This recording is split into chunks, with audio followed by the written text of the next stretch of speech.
I can't place her today, but I'm going to put Rin in material as well, because she didn't show much development. She is attractive, but not nearly as much as some of the others on this list. And, that's just the way the cookie crumbles this time. Next up, Kuroka, also from High School DxD. Now, Kuroka is the elder sister of one of the main cast, known as Konako, whose true name is Shirone. She is a Nekomata, or Nekosho, one or the other, devil hybrid, a skilled user of Senjutsu, and seems to want dragon babies for some reason. Very attractive. She's, one very, very sexy cat. I can't even say that without picturing Blair from Soul Eater in my fucking brain. Again, she doesn't really show a whole lot of development. She's an interesting character on her own, but I feel like she was a failed attempt to make Itachi a waifu. And because of that, she's going in material too.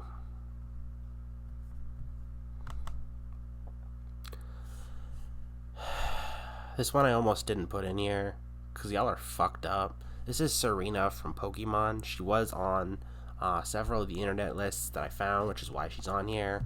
But come on, that's a little girl. No. Like, she's a nice girl, sure. But no, give her a few years, Then we'll talk about that again. Look, I may be a complete and total degenerate and, one of the most perverted people I've ever met, but even I have limits, and that's one of them.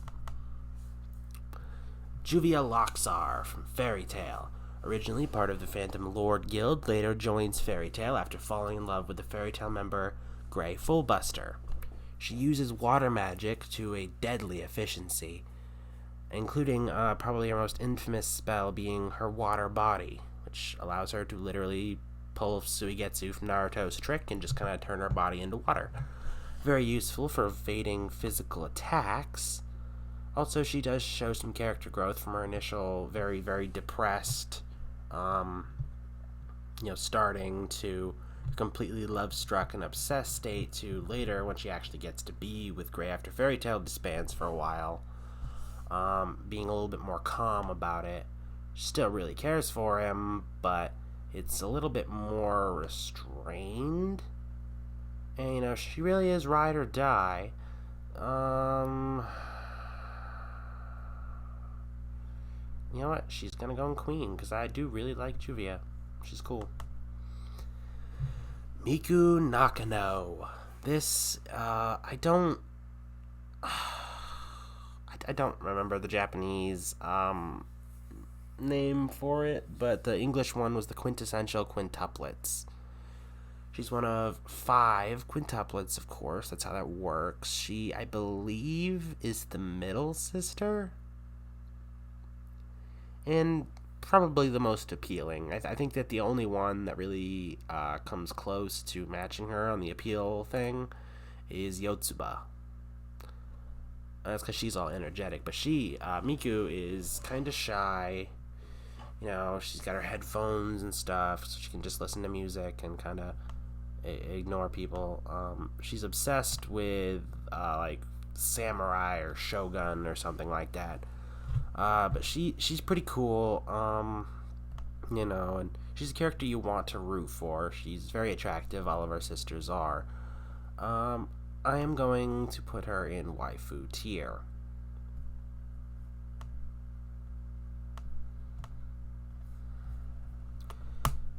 Next up, we have Chelsea from Akame ga Kill. She comes in later in the series. She almost always has a lollipop, and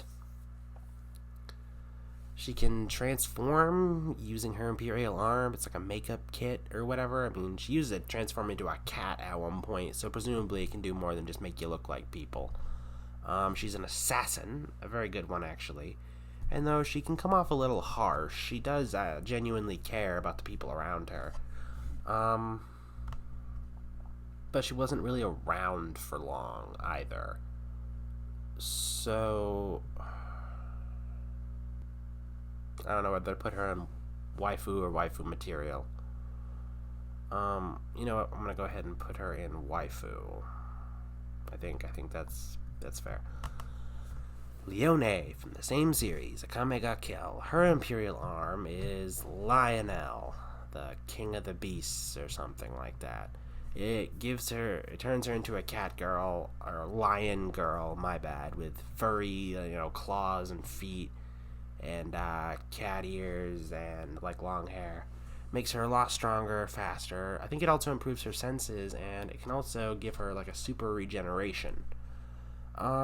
Which is pretty fucking badass. And she's fun-loving, and playful and flirtatious, and she also has a fairly motivating backstory. And of course, the way she died and like that whole scene, the way that was handled, I think was actually handled really well, and really gave closure to her character.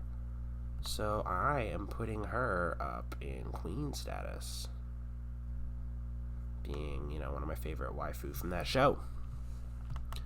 Next up is Momo Yaoyorozu. If I said that wrong, you can comment. Another one from My Hero Academia. I do not remember what her hero name was supposed to be. I really don't. But her quirk is creation, which basically lets her make anything she understands how to make, or understands completely, or something like that. And she tends to do it by pulling it out from between her breasts for some reason, even though I'm pretty sure all she needs is like pulling it out of her skin somewhere.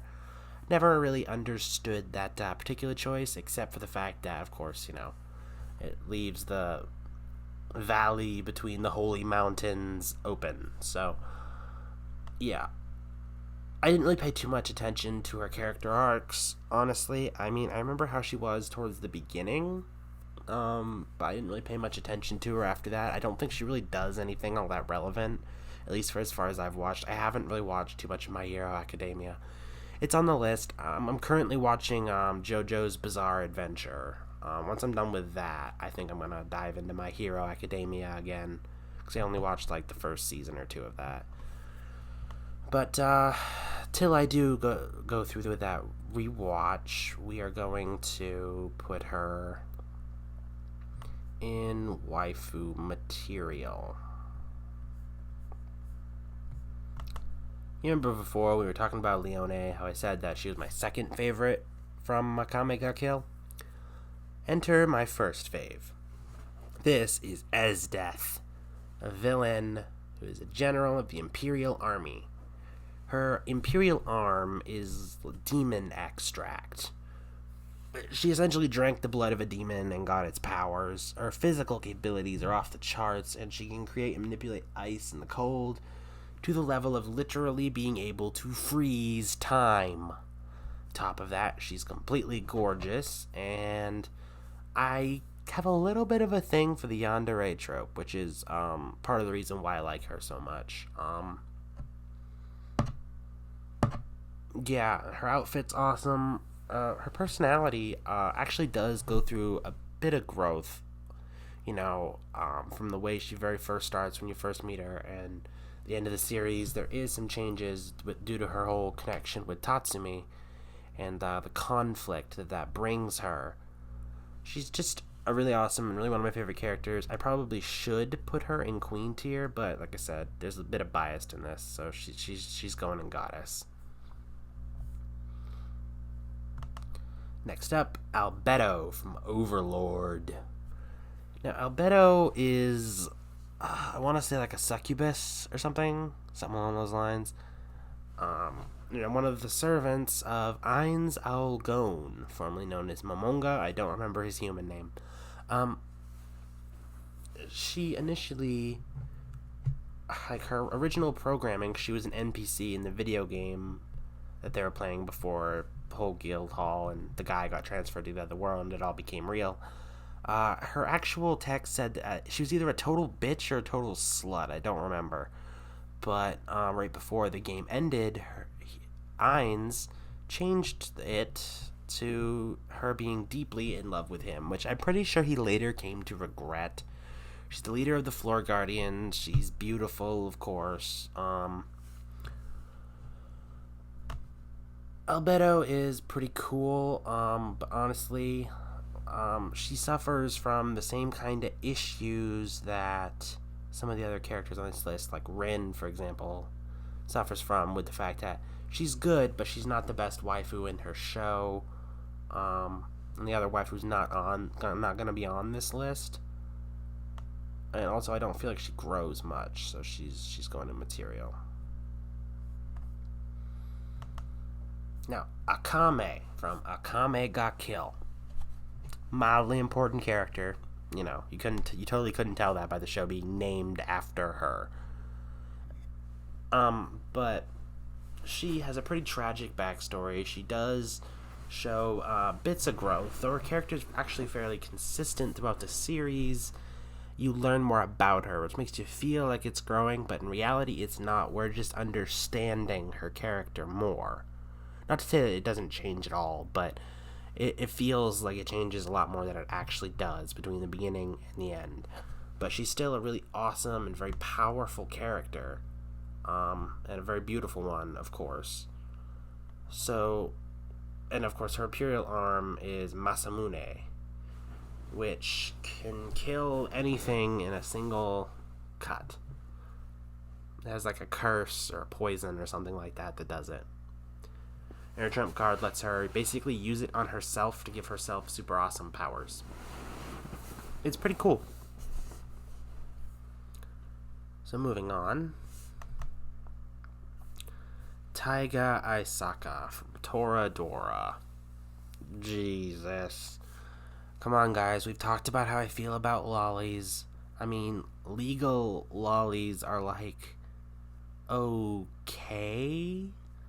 They still have to be like a really likable character for me to still be to actually like them rather than just being okay with them. But this is a high schooler. I'm not sure what year of high school she's in. I think it's first though, which puts her at like 14 or 15, something like that. Maybe 16 at the most, which where I am is still definitely illegal. So, like I said, we'll get back to you in a few years. Till then, you're going down here to sit at the kiddie table. I did not mean for this bottom category to be the for sure underage ones, or the ones that stay underage throughout their entire series. And I understand that a couple of these other ones are like that too.